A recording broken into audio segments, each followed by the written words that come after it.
Welcome to World in 2 minutes. These are your headlines. US defense officials say Iran will be invited to talks about how to end the war in Syria. They say the discussions will focus on how to take power away from Syrian President Bashar al-Assad. Meanwhile, US Secretary of Defense Ash Carter announced Washington would be stepping up its campaign against Daesh. He said this could include using ground forces.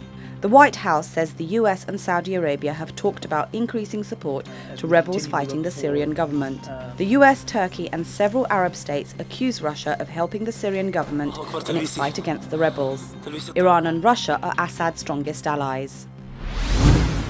President Alassane Ouattara has been re-elected to a second 5-year term. The Election Commission announced the former IMF official won 84% of the vote.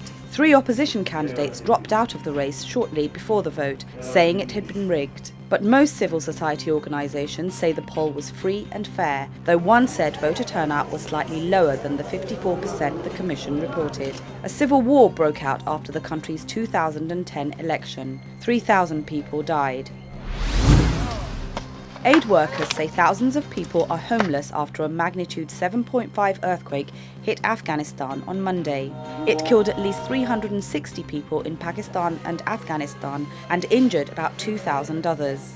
Officials say more than 11,600 homes were destroyed in the 2 countries, and people left homeless are at risk of dying from exposure.